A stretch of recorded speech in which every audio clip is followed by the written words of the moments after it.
Good morning, everybody. Welcome to the endorsement team's presentation of candidates for 2022.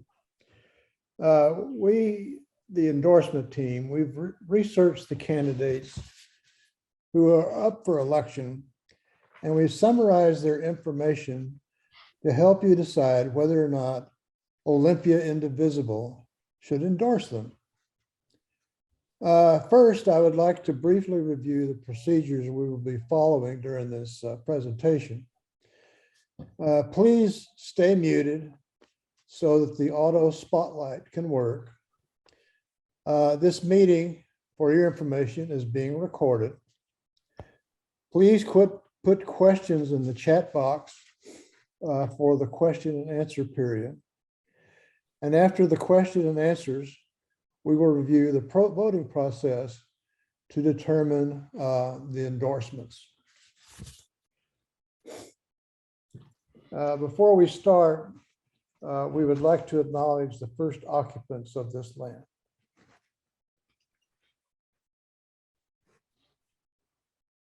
That would be Lisa.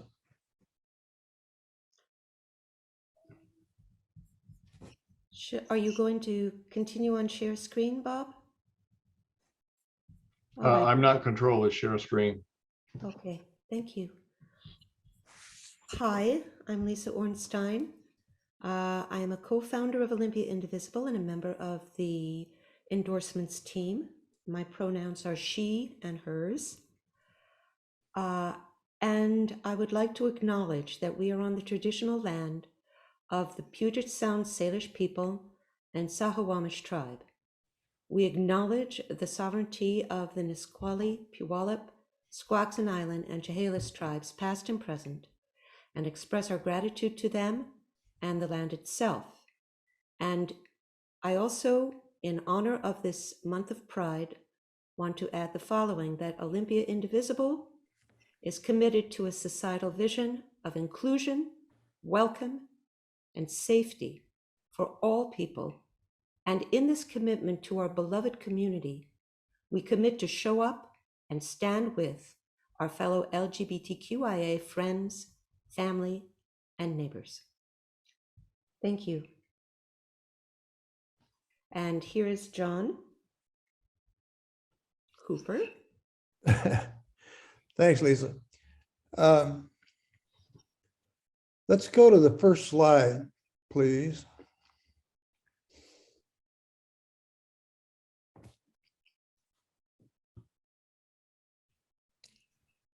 Here's a list of Olympia Indivisible's core values.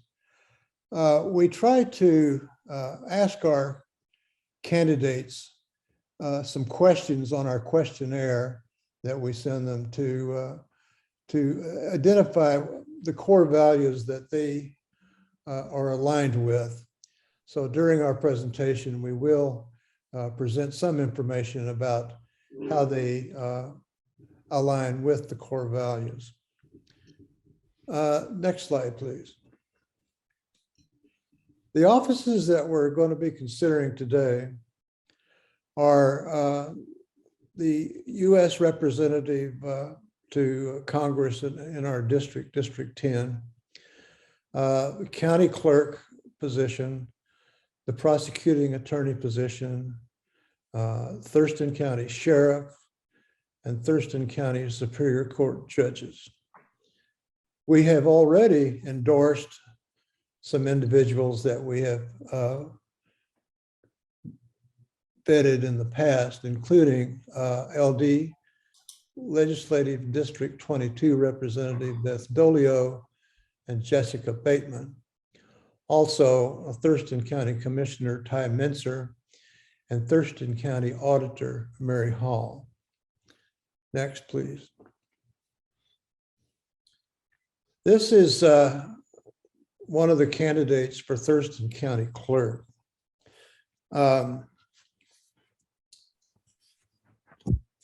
She is the current county clerk, and she has been in office since 2015. Before that, she was also, for 21 years, the Thurston County Chief Deputy Clerk. So she has much experience as in the county clerk's office. Next slide. On her website, she has stated that she has completely reorganized the paperwork in the clerk's office. And if you read the description of what the county clerk does, you'll see that there's a great deal of paperwork. She's also developed a process to convert the paper documents into electronic documents. And she intends, if reelected, to complete the task of making the clerk's office entirely paperless. Although Linda did not return her questionnaire, we believe that she is committed to running the clerk's office in a transparent, accountable, and responsive, as a responsive government agency, as shown on the next slide.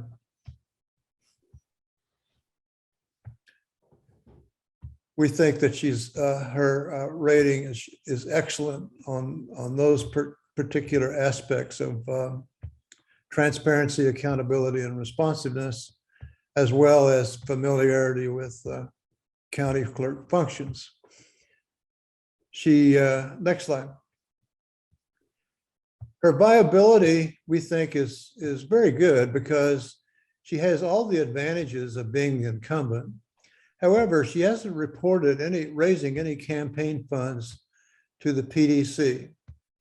Her endorsements include quite a large number of retired county officials, as shown on this slide. One is the current mayor of Lacey, Andy Ryder, is also one of the people who has endorsed her. Next slide, please. The other candidate for Thurston County Clerk is Tonya Moore. Tonya is the current court operations manager of Thurston County. She has an associate's degree from Tacoma Community College, and she has been certified as a court manager. She's worked in the Superior Court system for 24 years, and she states that she's committed to improving accessibility and the public's experience with the court system. Tonya, next slide, did not return her questionnaire, but we believe that she also is going to be, or is transparent, believes in accountability and responsible government, as well as it pertains to the clerk's office. She also is quite familiar with county clerk functions. Next slide. Her endorsements include Beth Dolio, who I think most of us know as a former state representative in Legislative District 22, but who is also running for re-election in LD 22, as well as Lisa Parsley, who is an Olympia City Council member. Carolyn Cox, the Lacey Council member, has also endorsed her campaign. According to the PDC records, she has received $5,300 for campaign finances, and she is also well-versed in court procedures. Next slide, please.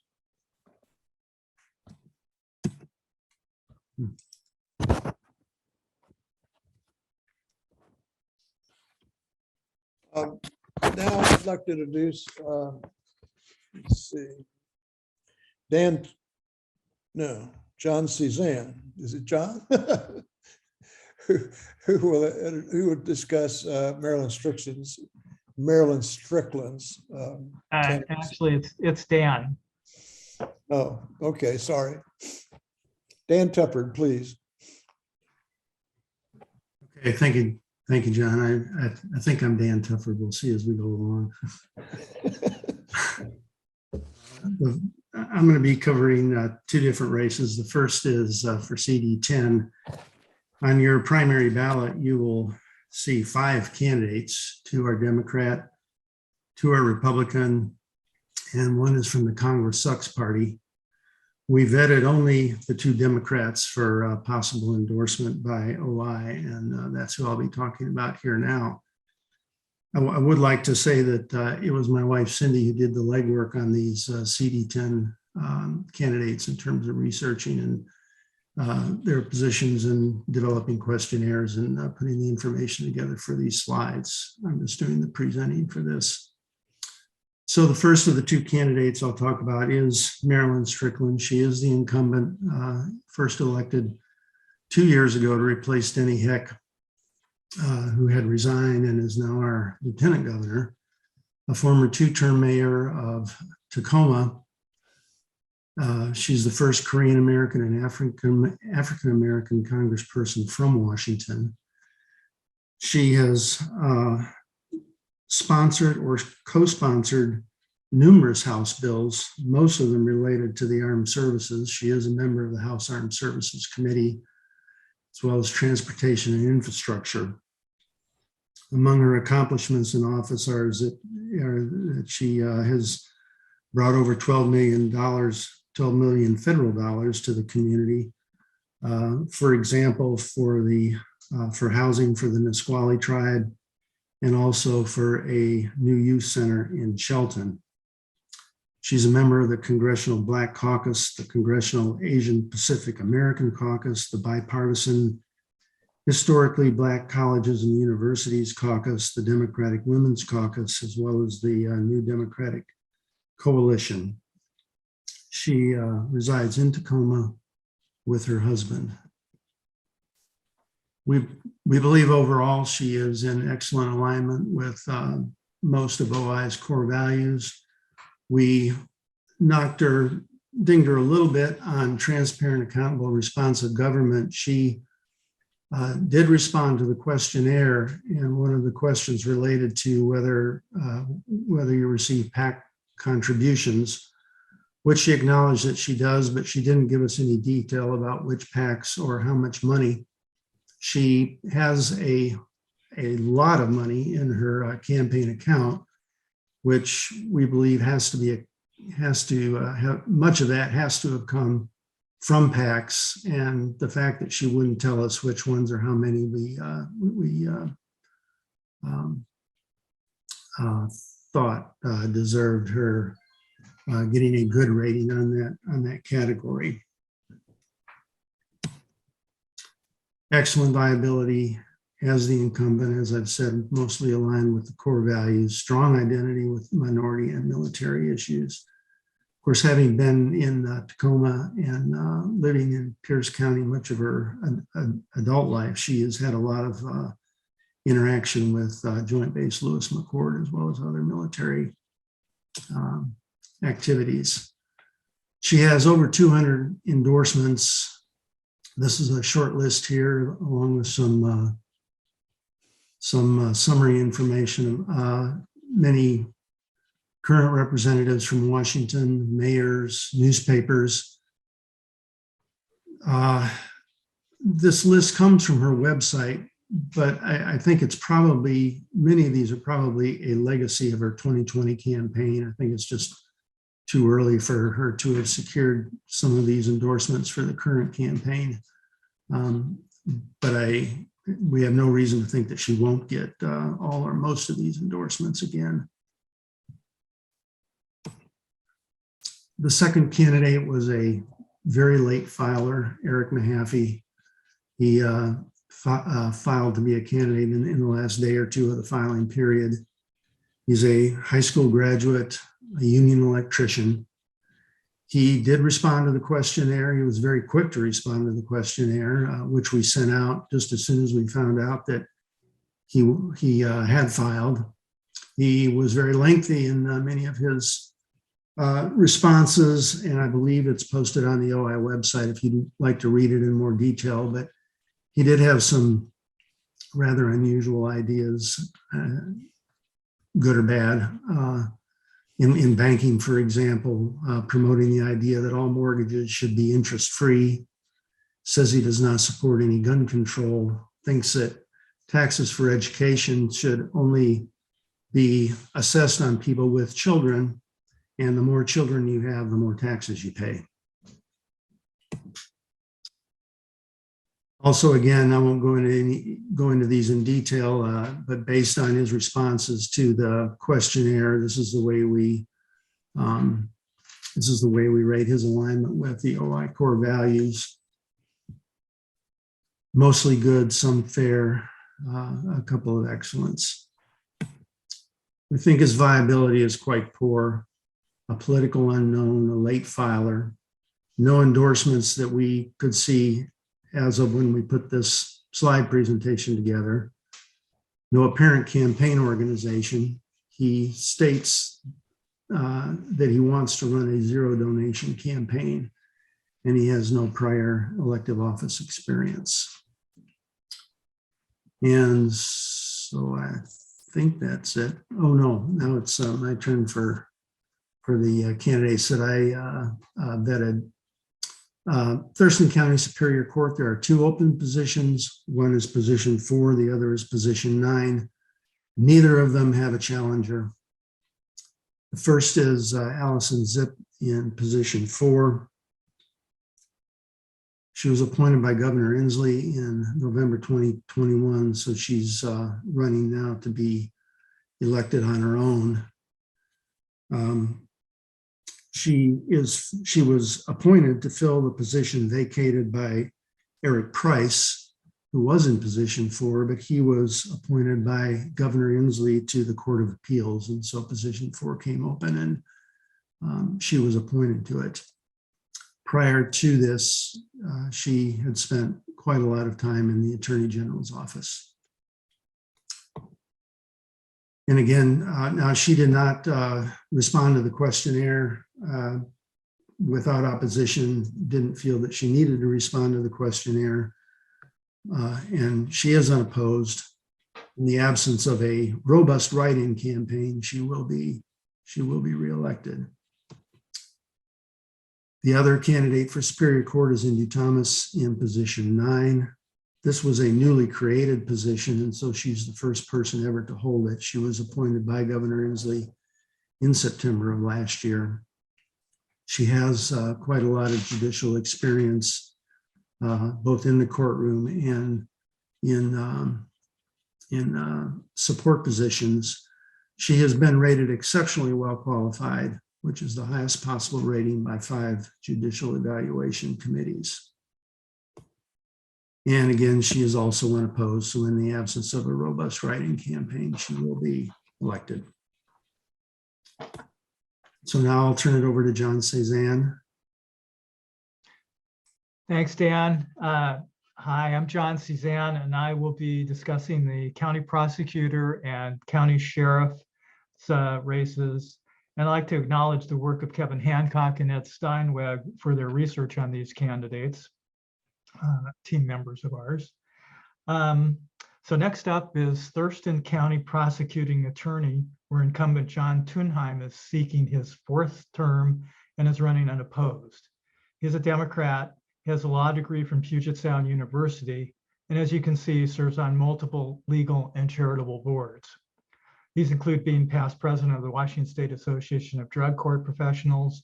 He's president of Washington Association of Prosecuting Attorneys, Board of Regents Leadership Thurston County, and significantly, he was a founding partner of the LEADS program in Thurston County. LEADS is a program that diverts low-level offenders into programs that assist them as opposed to simply incarcerating them.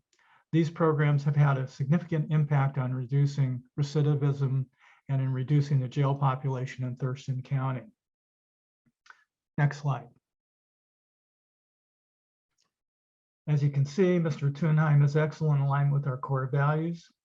And I'd like to share a statement from Ed Steinweg, member of the endorsement team who had researched Thunheim. And he had this to say, quote, "In my review of his work, I could not find a derogatory comment about him on or his department in the Daily Olympian or online. There were kudos about the drug court initiatives, and he gets the job done and done well," unquote. Next slide. And he is running unopposed, so he will serve a 4th term as Thurston County's prosecuting attorney. Next. We turn our attention to the Thurston County Sheriff's race. First up is John Snaza, the incumbent. Snaza is a U.S. Navy vet and a graduate of the Police Academy. Yes, thank you. No, stay there. John Snaza has been the sheriff of Thurston County since 2011 and has served in the Thurston County Sheriff's Department for 29 years. He serves on the Northwest High Intensity Drug Trafficking Area, Washington Association of Sheriffs and Police Chiefs, the Family Support Center, and Big Brothers and Big Sisters of Southwest Washington. And he's vice president of the Washington State Sheriff's Association. Snaza filed as an independent. Here's a fun fact. Snaza's twin brother, Rob, has been the sheriff of Lewis County since 2014. These two guys cover a lot of territory, just saying. Moving on. Snaza's tenure as sheriff has been marked with controversy. In fact, there was a recall effort in 2020 over his refusal to enforce the mask mandate during the pandemic in contradiction to Governor Inslee's directive. However, the recall effort failed on appeal when the Washington State Supreme Court ruled that the petition was legally and factually insufficient. In another controversy, his office refused to comply with a request from the state attorney general for information how, in 3 instances, it complied with voter-approved Initiative 940, which requires independent investigation into police use of deadly force. This financial management of the sheriff's office has been questioned for cost overruns. The sheriff's office consumes 37% of the total county budget, and his purchase of a military assault vehicle drew a strong negative reaction from our own membership back in 2019.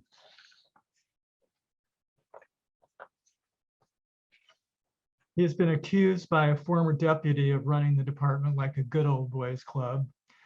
It is a fact. He is definitely an old boy.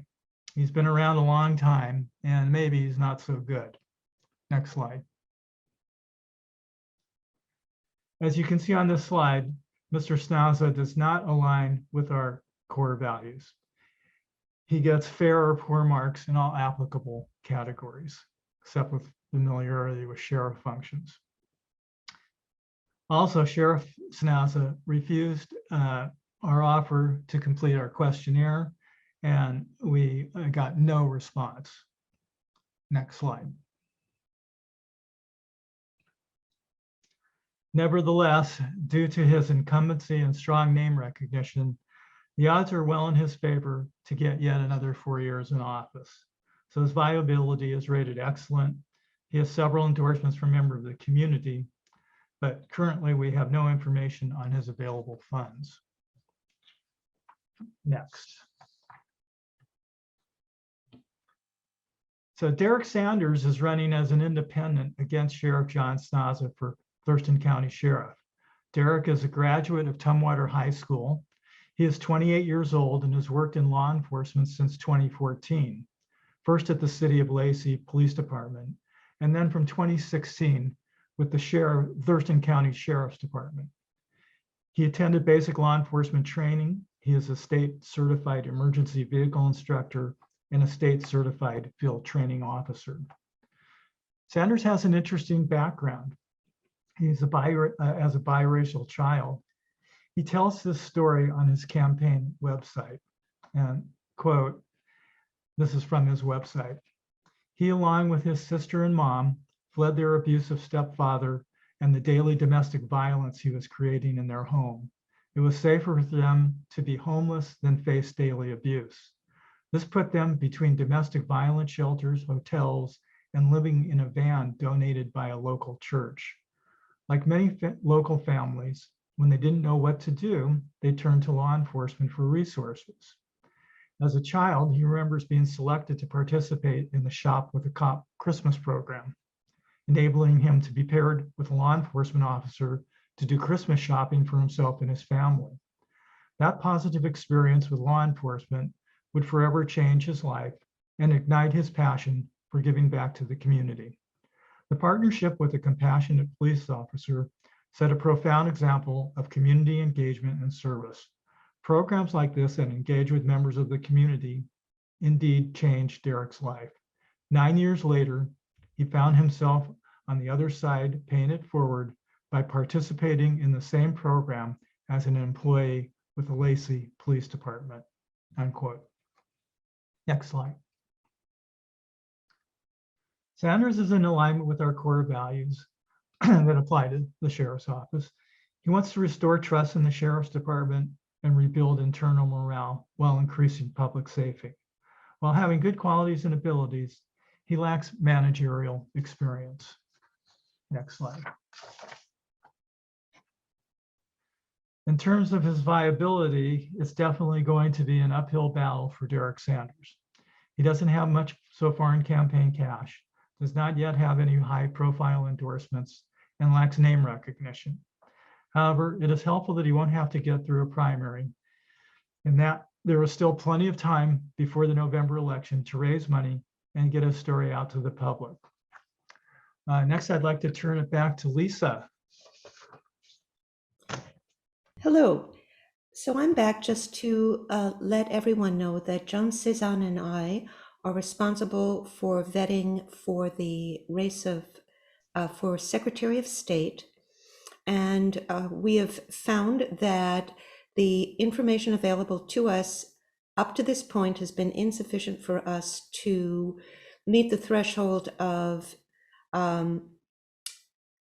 that we want to have in hand to present to our members for consideration. And so we are deferring presenting the race for Secretary of State to a later date when we feel that we have adequate information. Thank you so much. And now I'm going to turn things back to John Hooper. Now it's time for questions and answers, or a question and answer period. I'm not sure if we've received any questions or questions. We don't have any questions in the chat box, so it would have to be individual if anybody has a question. Yeah, okay.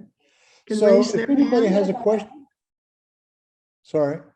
No, that was it. They could raise their hand, either the one Yes. in the reaction box, or just raise your hand individually, or Either way.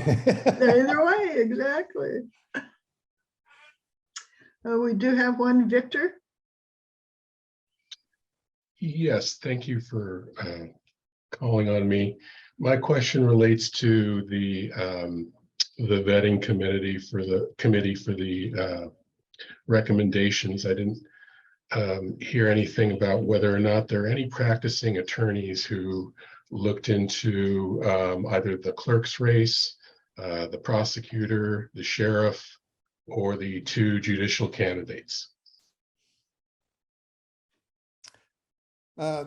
This is John Hooper. I don't think any of our, none of our endorsement team members are practicing attorneys. So the answer is no.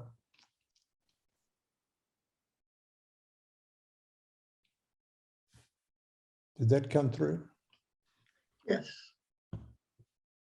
Any other questions? Melinda. Was there any reliable information on the interactions in the sheriff race between the two candidates? I know that there had been some, I don't know how to put it, disagreements and contention between the two candidates. Is there any information, reliable information, on what that was all about? Yeah, I can probably answer that question if you want. Is that okay, John? I go ahead. Sure. Take that one. Yeah, you're probably confusing Derek with this this other fellow, McCoy, who was the guy with he was on the canine unit, and there was a shooting, and he got, I'll go into all the details, but basically he claimed he was going to run for sheriff after he had been fired from the department. He actually was asked to resign, and he resigned. They made a settlement. So it's a long story. but Okay, thank it's a you. different- It's a different guy. That's a different guy. That's helpful. Thank you. Yeah. So, but as far as I know, there's no public acrimony between Derek Sanders and Sheriff Snaza. I'm sure Sheriff Snaza is not real happy that he's being challenged by a deputy within his department.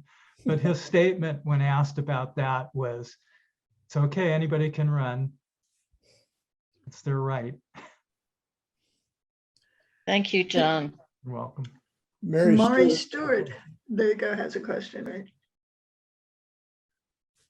You have to unmute, Mari. I have a couple of comments, and one is some of our prospective candidates were ranked as accountable, and yet several of them had not returned the questionnaire. To me, that is rather a dichotomy, and I don't look favorably upon that. But there must be reasons why you felt that they were accountable in their work and not in the fact that they had not returned the questionnaire, and you considered them separately. But it is rather interesting, I think. Anybody have a comment about that before I continue? I think, this is John Hooper. I think basically we did try to separate the accountability within their office and the accountability to Olympia Indivisible and as regard returning the questionnaire. So I guess that's the answer to your question, as you already answered it in your comment. Thank you, John. And the other is regarding the Secretary of State. Our candidates to support committee is asking that when you, John and Lisa, begin to vet the candidates, one, of course, Steve Hobbs being the Democrat and Julie Anderson being the independent, is to realize that Julie is very strongly recommending that the office of Secretary of State be nonpartisan. And we would like you to consider that in your vetting process.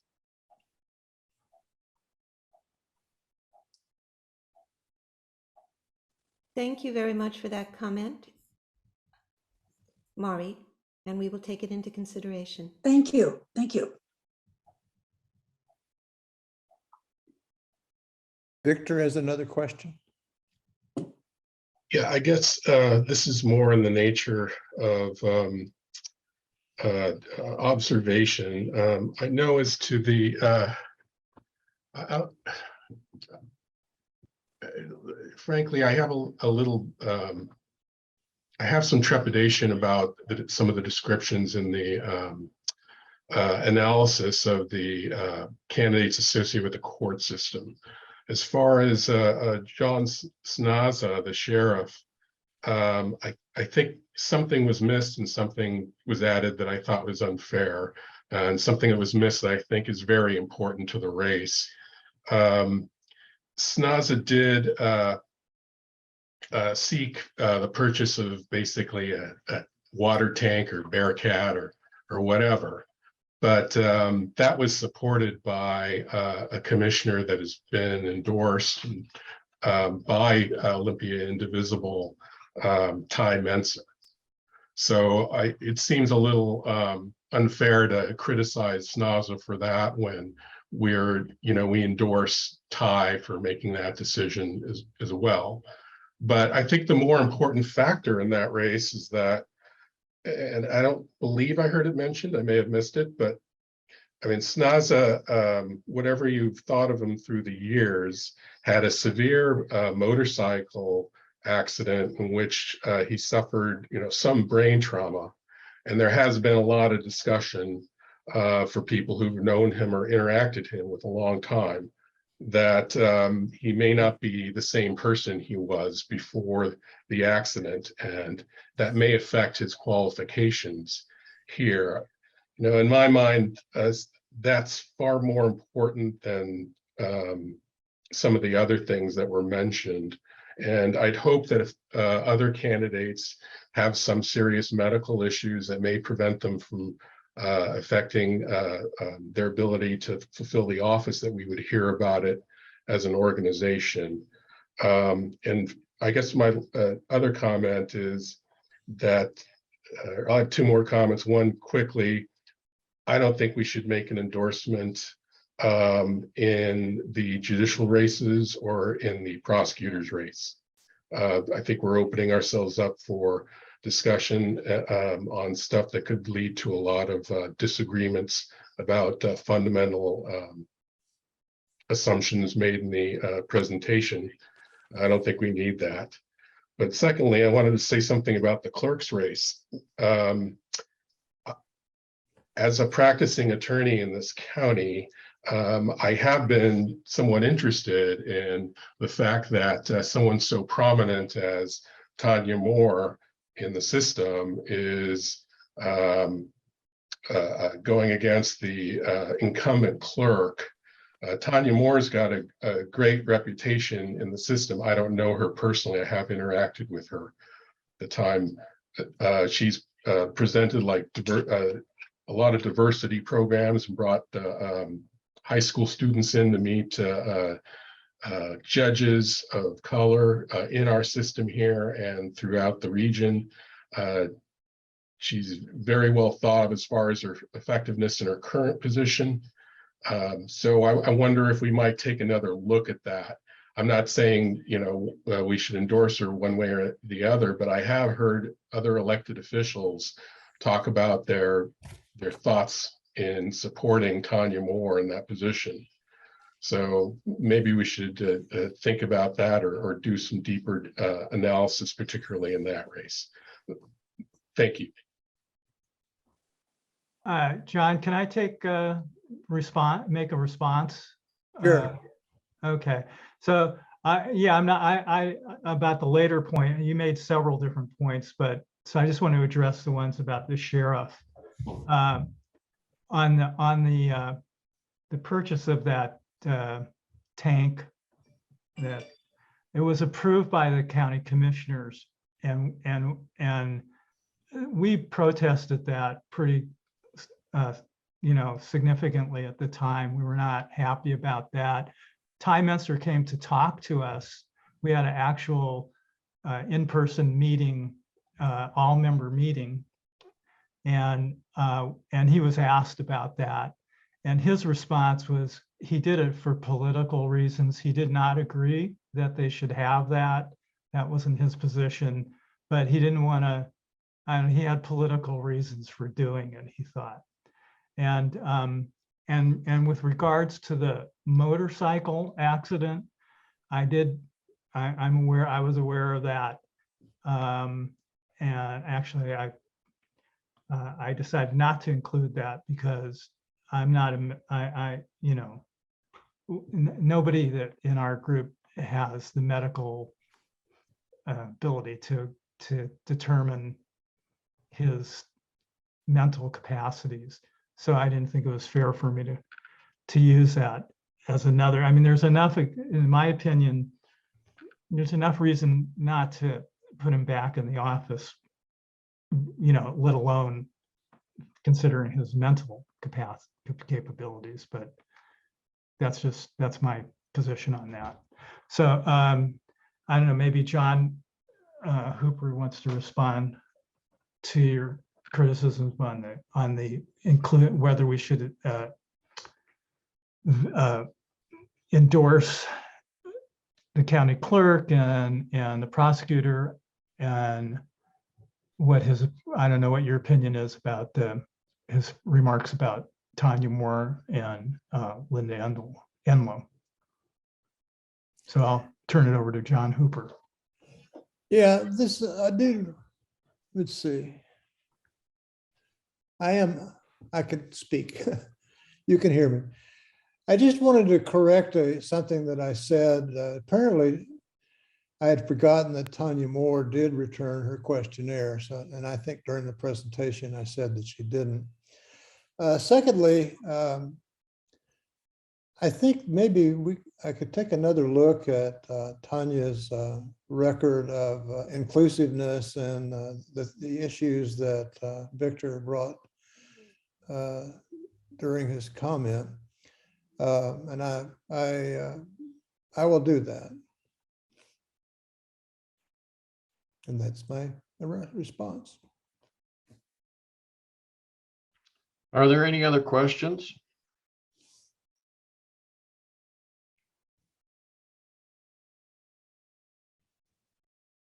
I guess we don't have any more. So John, we can move on. Okay, I guess at this point, we turn it over to Andrew to discuss how we will conduct the vote for the endorsement. Hi, thanks everybody. Excuse my voice. I'm a little hoarse today. So my name's Andrew Ryan. I use he, him pronouns. I'm a member of your steering committee. And I have been tasked with putting together your ballot for this year's endorsement process. If you hear screaming in the background, that's my 6-year-old. So like previous years, if you're a member of Olympia Indivisible, which I assume you all are, you'll be getting an email soon after this presentation's over that has the a link to the ballot. Let me show you what that will look like. So when you get that email, there'll be a little button that says vote. You click on that and it'll bring up to a page just like this one. What you have is all of the different races that we're potentially endorsing. We'll have either a candidate list where there's more than one candidate, or it'll have a yes, no, basically ballot. So for these, you add the names in the order that you would prefer them. So like a ranked choice voting. So in this case, Marilyn Strickland would be my top choice. Eric Mahaffy would be my second, and not endorsing would be my third. You can always move these around, or you can remove them and add them later. So pretty straightforward voting for that. Even easier for the other races where you just click endorse or do not endorse. So for each of these races, you have the option to vote for do not endorse. And if do not endorse gets a majority, then, or gets the most votes, you'll end up, or we will not endorse that position. When you're done, you'll click vote. It'll give a little thing saying your vote has been counted. And then this ballot will be open, like I said, from later today until next Sunday evening. So at midnight next Sunday. So right before Monday. I always get the 11:59 and the 12:01s kind of backwards. So from when I open it up a little bit after this meeting until 11:59 p.m. on Sunday, June, should look at my calendar, Sunday, June 12th. That's it for me. So I'm going to hand it off to Lisa. Thank you so much, Andrew. I very much appreciate that. Before I talk about some upcoming events, I want to remind everyone that the Comtech team, in collaboration with the endorsements team, has a really excellent webpage. I'm going to ask Comtech to please drop that once again into the chat, if you would. I dropped it in earlier, but if you can. We have a Elections 2022 webpage. It has information about the candidates who we did early endorsements for. It has information about candidates of interest that we are not doing endorsements for. It has information about the candidates about whom you heard today, including the returned questionnaires, which I really encourage everyone to take a good look at.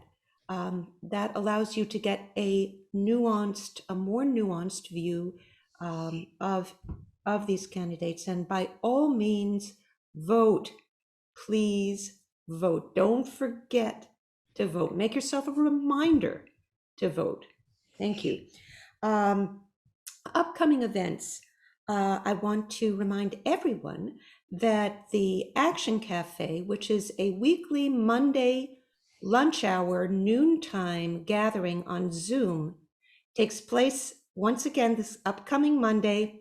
It's a heap and helping of actionable, quick actions that we collectively take as a group, and we spice it up with some chat and news from the cafe patrons, which is y'all, comes with a side order of fiddle tunes and celebrations of whatever ridiculous national day it happens to be. So you can sign up for that right off of our webpage on the homepage. Every Monday when the chef is in town, that would be me. Upcoming event, March for Our Lives. Olympia Indivisible will be organizing a sine wave and processional loop. It will take place along Capitol Way on the area by Tivoli Fountain. We will be doing some actions as well as marching with signs. We want to encourage you to please show up. The event takes place from 11 to 12:30. Currently, there is what we suspect is a non-existent event that's listed on the March for Our Lives website. That is not us. Our event takes place from 11 to 12:30. That is Saturday, June 11. Wear something orange, make a sign, show up, and I want to give a shout out to our newest member of our steering committee, Grace Plaisted, who is the lead on this, and she is waving her hand. Yes. Thank you, Grace. I can tell you fairly confidently that we would not be able to be doing this event were it not for Grace's leadership. So we're very, very grateful. So that is June 11. And then save the date also for June 21st. That, I believe, is a Tuesday evening at 7 p.m. Thurston County Auditor Mary Hall is going to be giving a presentation, the title of which is Elections, Security and Misinformation. This is a presentation that she did in person with our sister chapter, Gray Indivisible, at Panorama earlier this month. And I want to encourage you to come. This is vital information. Electoral workers are under attack, as is our election system, from threats both foreign and domestic. And Mary Hall is very well informed and gives a dynamic presentation. So we will be making available the registration for that event very shortly, possibly in the upcoming call to action this Sunday. So keep an eye out, but mark your calendar, June 21st. So those are my announcements. Lisa, Mari has a comment. Yes. Oh, Lisa, I just wanted to say that Panorama is Gray Indivisible is getting a bus for for June 11th. But in addition to that, if we could help Grace in any way, just let us know and we'd be happy to work with you. Hey, this is how we get it done. Grace is no doubt listening to that. Mari, I believe that the two of you are already in touch, but if not, and you can drop your contact information into the chat, that'd be awesome. And I will say that we are going to be seeking volunteers to help table, to do recruitment for Olympia Indivisible and voter registration. Are you available June 11 from 11 to 12:30? Would you like to help us recruit new members and register new voters? If so, drop your name in the chat right now and say, I'm in to help table. That would be awesome. That would be truly, truly helpful. So that is it. I want, Lisa, yes. Melinda has a comment. Oh, I'm so sorry. Thank you. That's all right. I just want to make sure everybody knows, I mean, I may be talking to people that know this already, but March for Our Lives is a rally against gun violence and for common sense gun laws. And also there will be other actions. So besides voter registration and recruitment for Olympia Indivisible, we will have somebody else that will be helping people contact their elected representatives to make our voices heard at the rally. So those are so far, correct me if I'm wrong, Grace, those are the kind of the three general actions that we need volunteers for.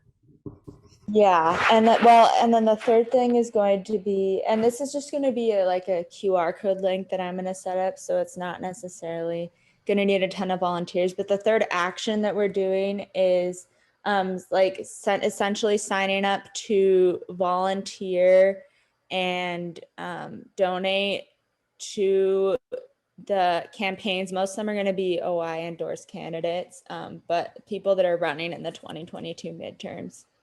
We really want to elect them in seats so that we have the opportunity to bring that common sense gun legislation to fruition. Yeah, and those are people who have strongly supported reasonable gun control laws, if I'm correct on that.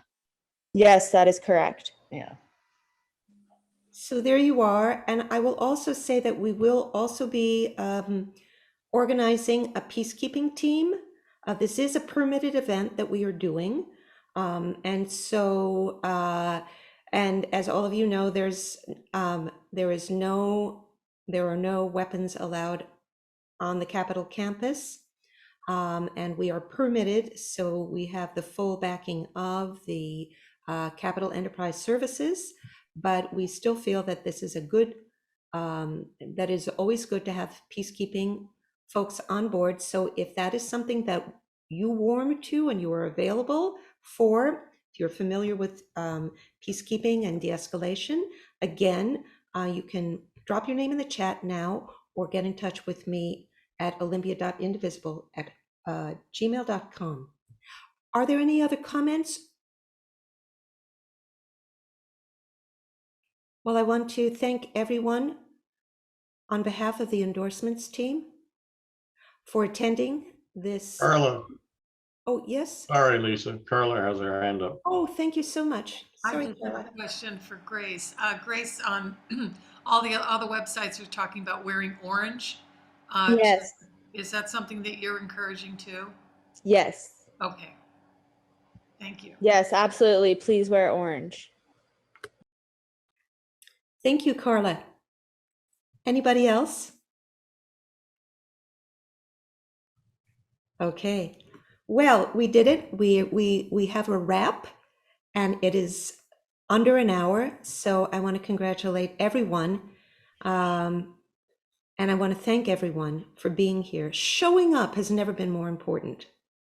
And active participation in Olympia Indivisible is vital if we, as we continue our commitment for supporting pro-democracy institutions and leadership. So thank you so much, and looking forward to seeing you and we will be back in touch with the membership about the results of the OPA vote once that vote has been completed.